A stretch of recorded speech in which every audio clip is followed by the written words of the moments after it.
Assalamualaikum warahmatullahi wabarakatuh.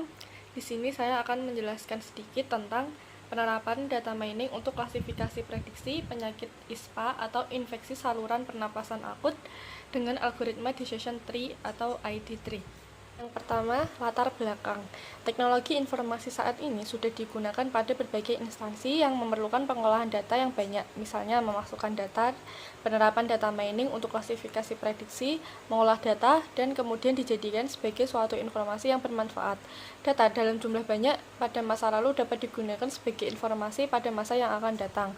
Data tersebut dapat diolah dengan menggunakan suatu metode yang menggali informasi yang sudah ada, misalnya untuk mengetahui kategori gaji pegawai berdasarkan jabatan, umur, dan jenis kelamin. Dengan adanya data tersebut, maka dapat dilakukan analisis untuk mengetahui masing-masing kategori gaji pegawai. Balai Kota Pengobatan dan Klinik Dharma Husada adalah sebuah tempat pengobatan baik rawat inap ataupun rawat jalan, yaitu sebuah instansi yang memiliki banyak data pasien, seperti nama, usia, jenis kelamin, dan gejala suatu penyakit yang disimpan dalam suatu database. Kesulitan yang dirasakan oleh pihak Balai Pengobatan adalah dalam mengklasifikasikan seorang pasien menderita penyakit ISPA atau tidak ISPA. ISPA adalah salah satu penyakit yang sering diderita pasien di sekitar Balai Pengobatan, yaitu di daerah Parangtritis, Bantul.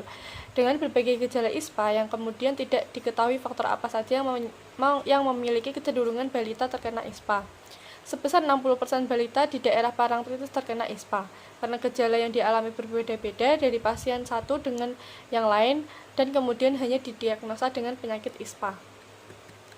Selanjutnya, permasalahan. Balai Pengobatan dan Klinik Dharma Husada tidak dapat mengklasifikasikan seorang pasien menderita penyakit ISPA atau bukan. Maka dengan teknik data mining dapat mengetahui pola suatu penyakit berdasarkan data yang sudah ada, yaitu nama pasien, usia, jenis kelamin, status imunisasi, dan status gizi dengan gejala penyakit ISPA. Dengan demikian, jika sudah diketahui faktor-faktor yang mempengaruhi suatu diagnosa, maka mempermudah untuk klasifikasi untuk pola keputusan suatu penyakit. Selanjutnya, metode penelitian. Metode yang digunakan dalam klasifikasi keputusan tersebut adalah metode decision tree atau ID3, yaitu pohon keputusan yang memperlihatkan faktor-faktor kemungkinan atau probabilitas yang akan mempengaruhi alternatif-alternatif keputusan tersebut, disertai dengan estimasi hasil akhir yang didapat bila kita mengambil alternatif keputusan tersebut. Pengembangan data mining menggunakan data seleksi, praproses, transformasi, pengujian sistem, interpretasi, dan evaluasi. Yang terakhir ada hasil dan pembahasan. Yang pertama ada pemodelan proses menggunakan DFD atau data flow diagram. Menggambarkan aliran data dalam sebuah sistem, DFD menggambarkan semua proses, meskipun proses tersebut terjadi dalam waktu yang berbeda dan juga tidak ada loop ataupun cabang dalam DFD.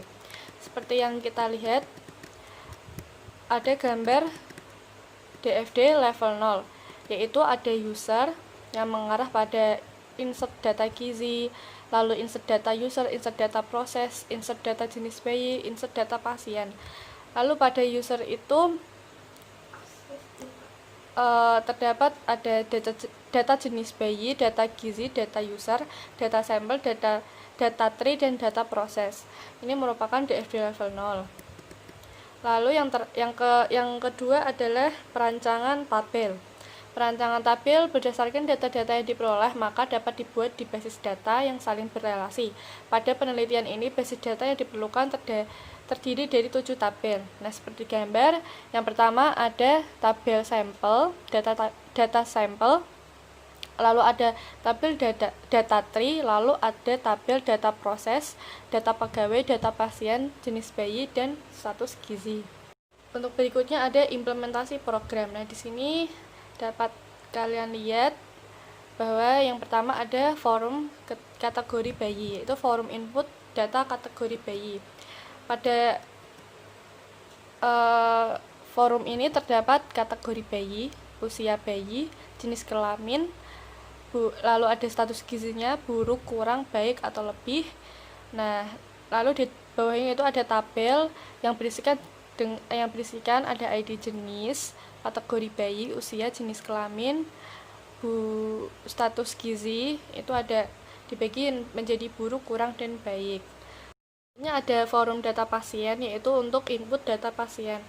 Dalam forum tersebut kita bisa menginput dari ID, nama, jenis kelamin, tanggal lahir, lalu ada ISPA ya atau tidaknya, seperti itu. Lalu ada imunisasi selama 1-2 bulan atau tidak. Yang selanjutnya ada forum decision tree, yaitu untuk melihat hasil dari proses pohon keputusan. Lalu yang selanjutnya ada forum pembentukan rule, yaitu untuk mengetahui rule yang dihasilkan dari pohon keputusan.